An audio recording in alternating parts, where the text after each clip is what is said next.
அவங்களுக்கு கூட நடித்த நடிகை அவங்களும் ஒரு நல்ல நட்பு இருக்கு. நம்ம அப்படி தான் பார்க்கணுமே தவிர பர்த்டேக்கு விஷ் பண்ணதை ஏன் விஷ் பண்ணாங்க, ஏன் நீங்கள் இப்போ போய் விஜய் அவர்களை பார்த்து விஷ் பண்ணி ஒரு கேக் ஃப்ரெஷ்ஷாக எடுத்துகிட்டு போய் வெட்டினா வேணால் இந்த கேள்வி வரும். அவங்க எப்போவோ எடுத்த ஃபோட்டோ கிட்டத்தட்ட ஒரு 3-4 வருடங்களுக்கு முன்பாக எடுத்த ஒரு ஃபோட்டோவை வாழ்த்துக்க சொல்லியிருக்காங்க. அந்த 00வோட ஒரு கரெக்டான வார்த்தை என்னன்னா, இன்றைய நாள் இன்னையோட முடிந்து நம்ம புது வாழ்க்கைக்குள்ள போறது, இது ஏஞ்சலோட மெசேஜ் மாதிரி நிறைய பேர் சொல்லுவாங்க. ஸோ அந்த விஷயம் பார்க்கும்போது இவங்க இதையுமே லிங்க் பண்ணி பேசுறாங்களே சார், அது எதுக்கு அந்த 0000 அப்படிங்கிறத குறிப்பிட்டிருக்காங்க? முக்கியமான விஷயம் சார், எல்லாரும் கேட்கிற ஒரு கேள்விதான் நானும் இப்ப கேட்க போறேன். விஜய் அவர்கள் மக்களுக்காக நிறைய விஷயங்கள் பண்ணுவேன் அப்படின்னு சொல்லியிருக்காரு. அதே மாதிரி சில விஷயங்கள் நடைமுறைப்படுத்திட்டு தான் இருக்காருன்னு நிறைய பேர் பேசி கேள்விப்பட்டிருக்கோம். ஆனா ஒரே ஒரு விஷயம் மாறவே மாட்டேங்குது. ஸோ மக்கள் எதிர்பார்க்குற ஒரு விஷயத்த அங்க பண்றாரு. ஆனா த்ரிஷா அவங்க பர்த்டேக்கு அடுத்த நாள் இன்ஸ்டால ஒரு போட்டோ போட்டிருக்காங்க.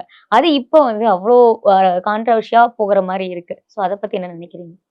இல்லை, அவங்களுக்கு கூட நடித்த நடிகை அவங்களும் ஒரு நல்ல நட்பு இருக்கு. நம்ம அப்படி தான் பார்க்கணுமே தவிர பர்த்டேக்கு விஷ் பண்ணதை ஏன் விஷ் பண்ணாங்க, ஏன் கேக்கு வச்சுட்டு பழைய ஃபோட்டோ நீங்கள் இப்போ போய் விஜய் அவர்களை பார்த்து விஷ் பண்ணி ஒரு கேக் ஃப்ரெஷ்ஷாக எடுத்துகிட்டு போய் வெட்டினா வேணால் இந்த கேள்வி வரும்.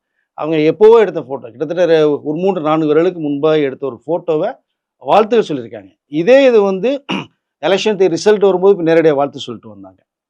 அஜித் அவர்களுடைய தாயார் இறந்த பிறகு ஒன்றா போயிட்டு துக்கத்து நிகழ்ச்சியில் வந்தாங்க. ஏஜிஎஸ் அவங்க இல்ல திருமணத்தில் போகும்போது 2 பேரும் ஒன்றா போய் வாழ்த்துக்கள் சொல்லிட்டு வந்தாங்க. ஒரு நட்பின் ரீதியாக போகிறதா ஒரு தகவல், அவ்வளோதான். பட் இதற்குள்ளே நம்ம கண்ணு மூக்கு வாயெல்லாம் வச்சு ஒரு உருவத்தை நம்ம செதுக்கி வச்சோம்னா அது அப்படி தான் போகும். அதனால் அவருடைய ஒரு நட்புக்கு ஒரு வாழ்த்து சொல்லியிருக்காங்க. நம்ம அப்படி எடுத்துகிட்டு போனோம்னா இது பெருசாக தெரியாது. நீங்கள் சொன்ன பதில்லையுமே எனக்கு ஒரு விஷயம் தோணுது, ஒரு முரண்னே எடுத்துக்கலாம். முன்னாடியே விஜய் அவர்கள் மனைவி சங்கீதா அவங்க கேஸ் கொடுக்கும் போதே அதுல தெளிவா ஒரு விஷயம் குறிப்பிட்டிருந்தாங்க. திருமணம் கடந்த ஒரு வாழ்க்கையில அவர் இருக்காரு, அது எனக்கும் என் பையன்களுக்கும் என் குழந்தைகளுக்கும் செட் ஆகல, அதனால எனக்கு டிவோர்ஸ் வேணுங்கிறத முக்கிய கருத்தாவே அங்க அப்ளை பண்ணியிருக்காங்க. பட் அந்த நடிகை நான் யாருன்னு சொல்ல மாட்டேங்கிற ஒரு விஷயம் நம்ம எல்லாத்துக்குமே தெரியும். கொஞ்ச நாளா அது பேசிட்டு தான் இருந்தாங்க. ஆனா இப்ப நிறைய பேர் சொல்றது அது த்ரிஷா அவங்க தான் அதிகமா அவரு கூட டிராவல் பண்றாங்க. அது மாதிரி நிறைய பேர் நிறைய விஷயங்கள் பேசிட்டு தான் இருந்தாங்க. ஆனா அந்த விஷயத்துக்கு த்ரிஷா அவர்களுமே சொன்னாங்க, நிறைய பேர் பேசுறதுக்கு நான் ரீசன் சொல்ல முடியாது அப்படின்னு ஒரு விஷயம் சொன்னாங்க. இந்த மாதிரி விஷயங்கள்லாம் பார்த்து அவங்களுக்கே தோணும் போது அடுத்தடுத்து விஜய் அவர்கள் கூட டிராவல் பண்ற மாதிரியும் புகைப்படம் போடுற மாதிரி இருக்கும்போது மக்களுக்கு இந்த விஷயம் கன்ஃபார்ம் ஆகுற மாதிரி ஒரு விஷயமா தானே இருக்கு சார். இல்ல, நீங்க சொன்ன மாதிரி அவங்க மனைவி சங்கீதா அவர்கள் ஒரு நடிகன் தான் சொன்னதை யாருன்னு சொல்லல. அது யூகத்தின் அடிப்படையில் நிறைய பேருடைய பதிலாக வருது. மக்கள் திசை திருப்புற ஒரு மேட்டர். அவங்கள ஒரு ஆக்டிங்கில் ஒன்றா பண்ணாங்க, நிறைய படங்கள் ஜோடியாக பண்ணால் ஒரு நட்பு இருக்குது அப்படிங்கிற விஷயம் தான் சொல்கிறாங்க. அதுதான் விஜய் அவர்களோட தேர்தல் முந்தைய பிரச்சாரத்தில் நிறைய பேர் நான் அசிங்கப்படுத்துகிறாங்க, அவமானப்படுத்துகிறாங்க, பேசி ஃபேமிலி மேட்டர்லாம் இழுத்து அது என்னுடைய சொந்த பிரச்சனை, நான் பார்த்துக்கிறேன், நீ யாரும் கவலைப்பட வேணாம் ஒரு விஷயத்துக்கு ஃபுல் ஸ்டாப் வச்சு வந்தார். மக்கள் அதான் பேசுகிறேன், எந்த வீட்டில் தான் பிரச்சனை கிடையாது, அவர் பார்த்துக்கிறேன்னு சொல்லிட்டாருனாங்க. பட் இங்கே ஒரு ஃப்ரெண்ட்ஷிப் ரீதியில் போகிற ஒரு விஷயமாக தான் பார்க்கப்படுது. ஆனால் இங்கே ஒரு செலிபிரிட்டியாக இருக்கும்போது இப்போ தமிழகத்தின் முதலமைச்சர் இருக்கும்போது அவருக்கு இமேஜை காலி பண்ண வேண்டிய நோக்கத்தோடு பேசுபொருள் இருக்க தான் செய்வாங்க. அதை மாற்றம் செய்ய முடியாது. ஒன்றுமே மாற்றம் புதுசாக ஏதாவது மாற்றம் வந்தால் தான் அதில் பேசுவதை நிறுத்த முடியாது. இதை விட நாட்டு நடப்புகள் விஷயங்கள் நிறைய இருக்கு, மக்கள் எதிர்பார்த்துட்டு இருக்காங்க. அதை நோக்கி போனால் சிறப்பாக இருந்தான்னு நினைக்கிறேன். அந்த போஸ்ட் கீழே ஒரு லைன்ஸ் குறிப்பிட்டிருந்தாங்க. அதுல 0000 அப்படிங்கிறத எல்லாருமே நோட் பண்ணி இப்ப பேசிட்டு இருக்காங்க. அந்த 00வோட ஒரு கரெக்டான வார்த்தை என்னன்னா, இன்றைய நாள் இன்னையோட முடிந்து நம்ம புது வாழ்க்கைக்குள்ள போறது, இது ஏஞ்சலோட மெசேஜ் மாதிரி நிறைய பேர் சொல்லுவாங்க. ஸோ அந்த விஷயம் பார்க்கும்போது இவங்க இதையுமே லிங்க் பண்ணி பேசுறாங்களே சார், அது எதுக்கு அந்த 0000 அப்படிங்கிறத குறிப்பிட்டிருக்காங்க? ஏதோ ஒவ்வொருத்தருக்கு ஏதோ விஷ் பண்ணணும்னு தோணும், அவங்க அதை போட்டிருக்காங்க. பட் முழுமையான நிலவரம்னா இது திருச்சாட்டை தான். நம்ம போய் கேட்கல எதுக்குமா போட்டீங்க நீங்கள் அப்படின்ட்டு. பட் அந்த வாழ்த்து சொல்லியிருக்காங்க, அவ்வளோதான். பட் அவருடைய அரசியல் பிரவேசத்தில் இன்னைக்கு பார்த்தோம்னா சாப்பிட்றது தூங்குறதுக்கு நேரம் இல்லாமல் இருக்கார். இதெல்லாம் கவனிக்கிறதுக்கு, பேசுறதுக்கோ, பார்க்கறதுக்கோ, இது ஏன் பண்ணி கேட்கறதுக்கோ அவருக்கு நேரம் இல்லை. ஃபர்ஸ்ட் ஆஃப் ஆல் ம். அதனால ஒரு நட்பு இருக்கு அவருக்குள்ள, அந்த ஃப்ரெண்ட்ஷிப் இருக்கு. அது வந்து அது கோ ஆர்டிஸ்ட்ன்ற முறையில இருக்கு. ஓகே. ஆனா பிரச்சனைகள் வேற பக்கம் போய்க்கிட்டு இருக்கு. அதை தவிர்த்துட்டு பார்த்தோம்னா, ஒரு நட்புக்காக விஷ் பண்ணியிருக்காங்க, ஒரு வாழ்த்துக்கள் சொல்லியிருக்காங்க. ஓகே. இதுக்கு வந்து 1000 அர்த்தம், லட்ச அர்த்தம் நம்ம எடுத்துட்டு போலாம் நம்ம அத. அதெல்லாம் விட்டுட்டு இது ஒரு கேஷுவலாக போயிடுச்சுன்னா ஒண்ணும் பிரச்சனை இல்ல நான் நினைக்கிறேன் நானு. சார் முன்னாடி வந்துட்டு ஒரு விஷயம் சொன்னீங்க. சரி அது லாஸ்ட்டா கேட்டுக்கலாம் அப்படிங்கிறதுக்காக தான் வெயிட் பண்ணேன். ஆ ஏன்னா அரசியலே அப்படியே மாறிடுச்சு அப்படின்னு ஒரு விஷயம் வந்து நீங்களே சொன்னீங்க. ஸோ உண்மையா வந்து அரசியல் மாறிடுச்சு தான். பட் வந்து நெறைய விஷயங்கள் வந்து மறைமுகமா இருக்கிறது வந்துட்டு மக்கள் இப்ப வந்து யோசிக்கிறாங்க. என்னடா அப்படின்னு சொல்லிட்டு. ஜெகதீஷ் அவர்களுக்கு வந்து பர்சனல் செக்ரட்டரியா ஒரு விஷயம் வந்து குடுத்திருக்காங்க விஜய் அவர்கள். அத வந்து மறைச்சது வந்து ஒரு மக்கள் வந்து ஒரு ஏமாற்றமாவோ பார்க்குறாங்க. அது மறைச்சது வந்து தப்பா, சரியாங்கிறது கூட ஒரு குழப்பமான ஒரு விஷயத்துல தான் எல்லாத்துக்கும் பார்த்துட்டு இருக்காங்க. அத பத்தி சொல்லுங்க. இல்ல ஜெகதீஷ் அவர்கள் வந்து நேத்து வந்து ஜாயின் பண்ணி இன்னைக்கு அத குடுத்து நீங்க வந்து தெரியாம இருந்தா தான் அது இந்த கொஸ்டின் கரெக்ட்டா இருக்கும். அவரு வந்து ஸ்டாரா இருக்கும்போதே பார்த்தீங்கன்னா வந்து பர்சனல் செக்ரட்டரி அவரு. ஸோ விஜய் சாருக்கு.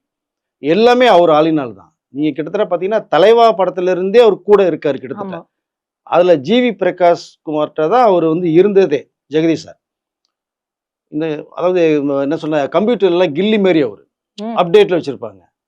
அப்ப ஜிவி கிட்ட இருக்கும்போது தான், இது என்னடா லேப்டாப் கைமாவே கங்காரு குட்டிய வயித்திலே சுமந்துட்டு இருக்க மாரி, ஜெகதீஷ் அவர்கள் வந்து லேப்டாப் கைமா தான் இருப்பாரு. அப்ப விஜய் சார் தான் பார்த்துட்டு யாரு என்னன்னு கேட்கும்போது தான், இவரு இந்த அப்டேட் வச்சிருப்போம். எனக்கு எல்லாமே அவரு தான். அவர் சொல்றது தான் எனக்கே தெரியும்னு ஜிவி சொல்லும்போது தான், டக்குன்னு பார்த்தா நமக்கு இப்படி ஒரு நபர் தேவை. ஸோ நம்பிக்கைக்குரியவரா தேவை. அப்படிங்கும்போது தான் ஜெகதீஷ் வந்து ஜிவி கிட்ட கேட்டு தான் விஜய் சாரே வாங்குனாங்க. சூப்பர். அப்ப அதுக்கப்புறம் தான் போனேன். கிட்டத்தட்ட எத்தனை வருடங்கள் பார்த்தீங்க? தலைவா படம் எப்போ வந்தது உங்களுக்கு? அதுலேருந்து இதுவரைக்குமே ஜெகதீஷ் சார் வந்து விஜய் சாரோட கூட இருக்காங்க. ம். அவருடைய அவ்வளோ உழைப்புக்கும் முக்கியமான காரணம் ஜெகதீஷ் அவர்கள். சினிமா துறையில வந்து டாப்ல ஹீரோ இருக்க வரைக்குமே. அரசியல் வந்ததுக்கு அப்புறம் அதுதான். அவங்க கூடவே தான் இருப்பாங்க. ஸோ வேன்ல போவாங்க, கூட இருப்பாங்க, கார்ல போவாங்க. ஒரு பெர்சனல் செக்ரட்டரிங்கிறது அப்ப இருந்தே வந்து இருக்கிற நபர் அவரு. ஸோ ஜெகதீஷ் சார் அது. ஆனா இப்பதான் புதுசா வந்தது மாரி வந்து இத ஃபோக்கஸ் பண்ணலாமே தவிர, அது நிஜம் இல்ல. அவரு கூடவே விஜய் அவருடைய நிழலா இருப்பவர் தான் ஜெகதீஷ். ஆனா அவருடைய எல்லா வேலையுமே இவருக்கு தெரியும். அப்டேட்டா ஃபிலிம்ல இருந்தது மாரி, அரசியல் களத்திலயும் என்னென்ன நடந்துட்டு இருக்கு, சோசியல் மீடியால என்ன பேசுறாங்க, மீடியால என்ன பேசுறாங்க, அத அப்டேட் எடுத்து விஜய் அவர்களுக்கு கன்வே பண்றதும் அவருதான். அப்போ இப்பதான் இந்த நியமிச்சாருங்கிற அந்த கேள்விக்கு இடமில்லை. அவர் கூடவே இருப்பவர். சார் நீங்க ஒரு விஷயம் வந்து சொன்னீங்க. அவருக்கு வந்துட்டு கண்டிப்பா வந்து தகுதி இருக்கு. ஏன்னா, தலைவா படத்துல இருந்து டிராவல் பண்ணிட்டு வராரு அப்படிங்கிற ஒரு விஷயம் சொன்னீங்க. அவருக்கு தகுதி இருக்கு அப்படிங்கிற ஒரு விஷயம் தாண்டி, இத ஏன் மறைக்கணும்? பர்சனல் செக்ரட்டரியா அவர் நியமிச்சத வந்து மக்கள்ட்ட சொல்லியிருக்கலாமே. அவரோட பர்த்டே டேட் அன்னைக்கு மட்டும் தான் எங்களுக்கு தெரிய வரணுமா? அப்படின்னு சொல்லிட்டு ஒரு முரணான கருத்து எடுத்து வைக்கிறாங்கல்ல. அது ஏன் சார் மறைக்கணும்? இல்லங்க மறைக்க வேண்டிய அவசியம் இல்ல அவர்களுக்கு. நீங்க புதுசா தான் ஏற்கனவே சொன்னேன் ஒரு பதில் இருக்கு. புதுசா வந்தா தானே நீங்க புதுசா ஒரு அப்பாயின்ட்மென்ட் குடுத்து நம்ம மறைக்கிற மாரி வரும். அவரு தலைவா படத்துல இருந்துங்கன்னு சொன்னேன் நானு. கிட்டத்தட்ட 2013ல இருந்தே டிராவல் பண்றாங்க. ம். கிட்டத்தட்ட எனக்கு தெரிந்தா ஒரு ஒரு 13, 14 வருடங்களாக விஜய் அவர்களுடைய நல்லாவே போறவரு. ஓகே. அவர் பெர்சனல் செக்ரட்டரியா தான் இருந்திருக்காரு. ம். அப்பவும் இருந்திருக்காரு, இப்பவும் இருக்க அரசியல் இருக்காரு அத. பட் அவருக்கு என்ன தேவைகளோ அத ஃபுல்லா பண்ணவரு. என்னென்ன நாட்டுல நடக்கிற விஷயங்கள்ல இருந்தா, நீ சினிமால சம்மந்தப்பட்டது குடுத்துட்டு இருந்தாரு. இப்ப அரசியல் சம்மந்தப்பட்டது என்ன தகவல் மக்கள்ட்ட இருந்து வருது, அரசியல் எதிர்க்கட்சிகள் என்ன பேசுறாங்க, என்ன நிலவரம் போயிட்டு இருக்கிறத அப்டேட் பண்ணிட்டு இருக்காரு. சூப்பர். அதெல்லாம் அந்த பர்சனல் செக்ரட்டரிங்கிறது வந்து நம்மளா இப்ப வேணா உருவாக்கிக்கலாம் அவருக்குன்னு. அவர் அப்ப 13 வருடங்களாவே இருக்கிறவர் அவர். ம். இது இப்ப சில பேருக்கு தெரிஞ்சிருக்கலாம். கண்டிப்பா. தெரிந்தவர்களுக்கு தெரியும் ஜெகதீஷ் அவர்கள பத்தி. இத்தனை ம். வருடங்களாக விஜய் அவர்கள் அத ஃபுல் ஷேடோவே இருந்தவர் தான் அவர். கண்டிப்பா சார். ஸோ நெறைய விஷயங்கள் நம்ம இப்ப 2 பேரும் பேசியிருக்கோம். நெறைய அப்டேட்ஸ் குடுத்திருக்கீங்க. ஸோ உங்க டைம் குடுத்து நான் கேட்ட கேள்வி எல்லாத்துக்கும் பொறுமையா பதில் குடுத்ததுக்கு ரொம்ப நன்றி. நன்றி.